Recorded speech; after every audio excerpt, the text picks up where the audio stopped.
The Northern Pack had one unbreakable rule: the Alpha heir could never bond with a human girl. Despite that, Alpha Kieran Wolf still formed a mate bond with me. To be with me, he openly defied the Elders' Council, to kneel at the altar for 3 days and nights. Even as blood soaked through his shirt, he smiled at me and said, "Elise, don't be afraid. I only want you."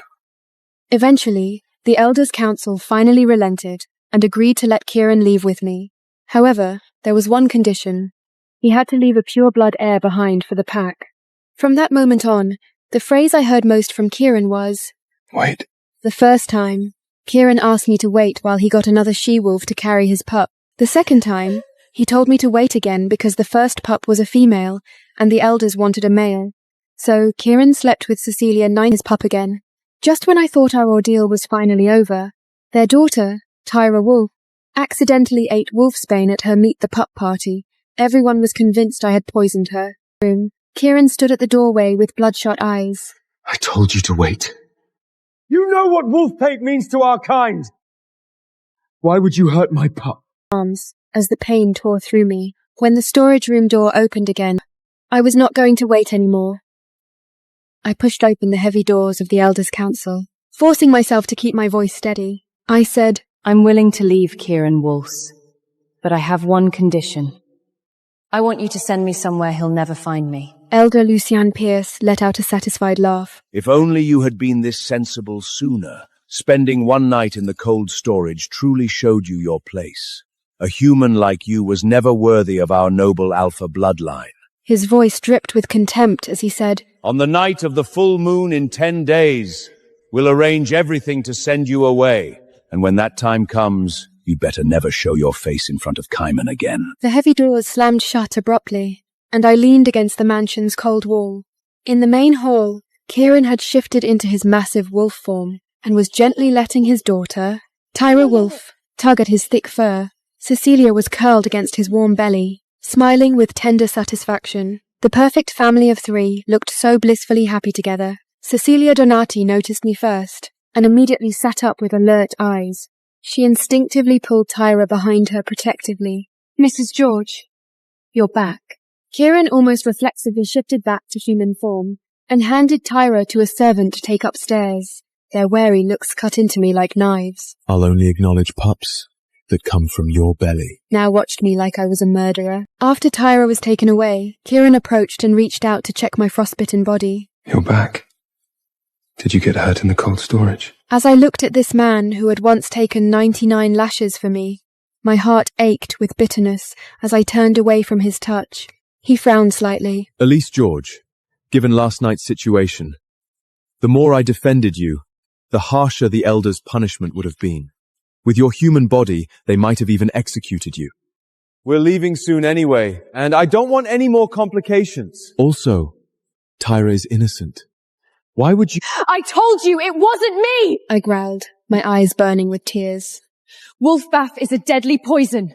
How could I possibly use something like that to hurt anyone? Kieran seemed startled by my intense reaction and paused before softening his tone. All right, fine. It doesn't matter now. Tyra is fine now. His dismissive words felt like ice picks stabbing into my heart. He still did not believe me. Just as the atmosphere grew tense, Cecilia approached while rubbing her slightly rounded belly. Mrs. George, I owe you an apology too. I was too panicked at the time.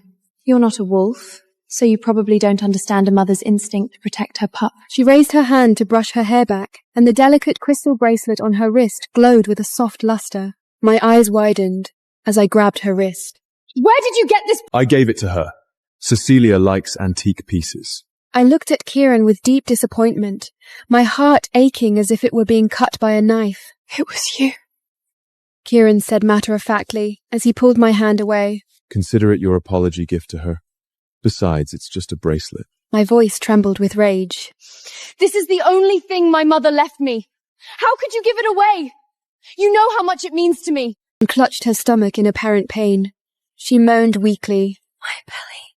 Kieran immediately shoved me away roughly, his eyes turning frighteningly cold. Elise! She's carrying my pup! He was so strong that I crashed hard into the bookshelf behind me. Haven't you caused enough trouble? He swept Cecilia into his arms and rushed out. Kieran, Cecilia sobbed weakly against his chest. Will our pup be okay? Don't be afraid. I'm here. He replied, his voice tenderly reassuring, each word piercing my ears. You'll be fine, and so will the pup. When Kieran carried Cecilia out of the mansion, I was still slumped on the floor with blood. Yet, he never looked back once, me, and suddenly laughed. I took a carriage to the hospital, alone.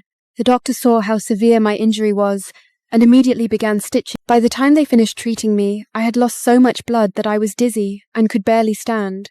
I had just stumbled out of the examination room when someone grabbed my wrist roughly.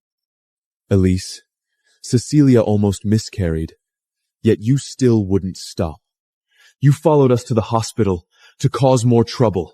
Kieran's voice was tight with rage. His brow was furrowed deeply, and his eyes held a bone-chilling coldness. He still carried Cecilia's suffocating perfume scent on his clothes. I came to the hospital, but not for her. Kieran's expression froze.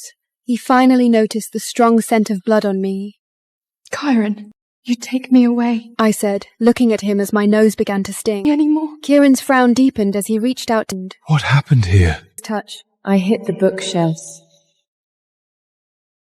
To you it was just a casual shove, wasn't it? Kieran's pupils contract rage. For a human, He pulled me into his arms guiltily. Elise, I'm sorry.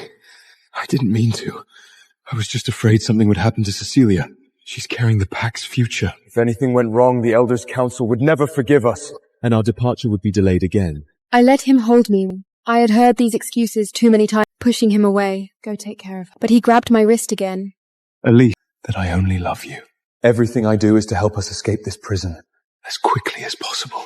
Kieran released my hand and, as he walked away, said, When I get home, I'll bring you your favorite cranberry cupcakes. With that, he headed toward the private healing chamber at the end of the corridor, where Cecilia was being cared for by the pack's finest healers. I stood there, watching him disappear into the distance. I don't believe you anymore. I whispered to the empty air and to my own dying I'll never believe any of your promises ever again. that my vision went black from the lingering blood loss. Yet, I did not care. I grabbed my coat and rushed out. In the hospital room, Cecilia was holding Tyra and humming a lullaby softly. Daddy loves you the most, doesn't he? Daddy's alpha power will be passed down to you someday. She looked up when she saw me, her smile deepening. You came. Did you know that during my stay here, Kieran hasn't even gone on his territory patrols? He's been right here, using his pheromones to comfort me. And our future heir. She deliberately emphasized the word heir. My nails dug deep into my palms as I asked coldly, Where's the bracelet? Cecilia leisurely picked up the antique crystal bracelet from the bedside table and dangled it from her fingertips. You mean this? She flashed a cruel smile. Here's the deal. With your human body, bow to me, Kieran's future Luna, and I'll consider giving it back. I trembled with rage. Don't go too far.